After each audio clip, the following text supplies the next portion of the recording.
Hello and welcome back to my channel. Today we're going to talk about what to do on days where you feel like doing nothing, because today is one of those days for me and I really value discipline. I value getting things done and doing what I'm supposed to do when I say I'm going to do it, right? But I also value honoring my body. So how do I do both, especially on a day like today where I am personally going through a lot? I'm so sad.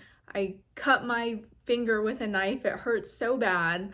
I honestly just feel so tired, but there's stuff to get done, right? There's people who are counting on me and there's people I can't let down.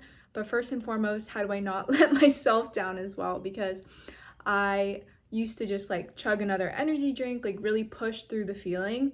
Yeah, I found that there is a way to more naturally flow with my energy. And if I give myself a little bit of rest, then it'll come back. And I would say the biggest tip that I have with this, like I said, is to ebb and flow with your energy.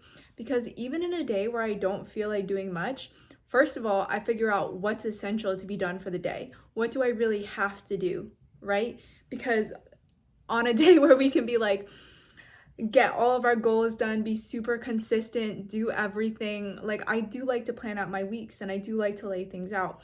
But what do I do on a worst case scenario day, on a bad day? What's my bad day plan?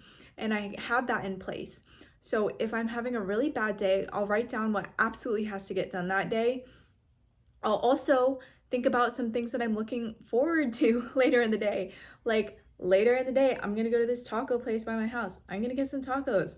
I'm gonna order off the happy hour menu. Like, I am looking forward to that, even though I'm kind of sad today, right? So I'm letting my energy come and go. So I know the things that I have to get done, and I'm committed to finishing them before the end of the day, right? And so this is another place where I'm more flexible than a lot of people, because even if I'm having a bad day, I won't just cut it off at 5. I'll give myself more time throughout the day to nap, to be tired, to regroup. But I will not stop until the work is done, even if that is later. A lot of times, it generally ends up finishing like at a normal time if I just go with my energy and I go with my flow states. But if I have to do it later, then I have to do it later. I'm also very open to working on Saturdays, okay? So I am more flexible with my energy because I think honoring myself is really important. I also think that honoring my commitments are really important.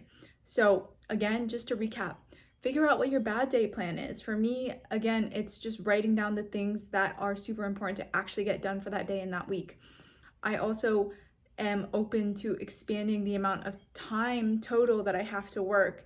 Obviously, if there are things that pop up that are important that I have to go to, I still go to those things, but I don't need like a ton of rest all in one block, because I would prefer to honor my body when I need to.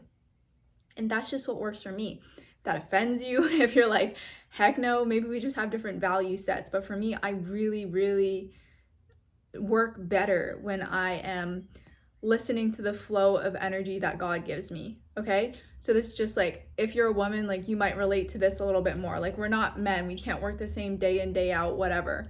Like, I really try to honor my energy and the way it flows and the patterns and the seasons that come within this life. And throughout a month, I'll have like a decent amount of bad days.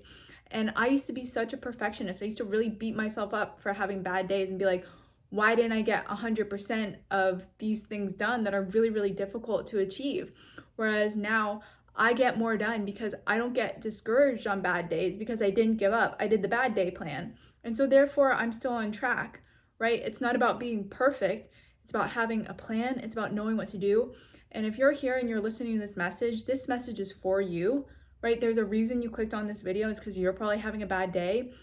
This is how I handle it. This is how I make myself feel okay about it. This is how I make sure that I'm taking care of myself, that I am being my own mom, that I am like holding my hand, that I am also holding myself accountable at the same time.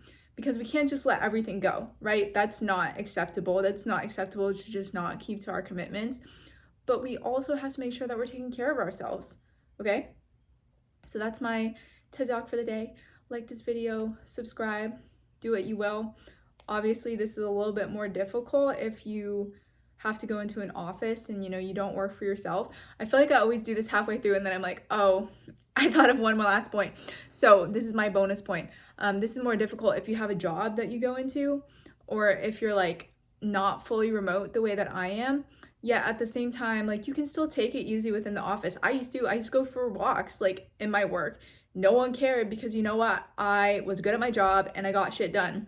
So maybe you just need to upskill, which I have resources, free resources on my website if you are looking to upskill, gain more confidence, gain more skills in order to be good enough to where people aren't questioning if you need to take a little bit of rest, okay? So be good, like build your confidence, build your skills, invest in yourself, and all these other things will come. So yes, now I'm officially done. I hope that your day is better as well. I hate that you're having a bad day. I hate that for you. I hate that for me, but bad days are just part of life. So I'll see you next time.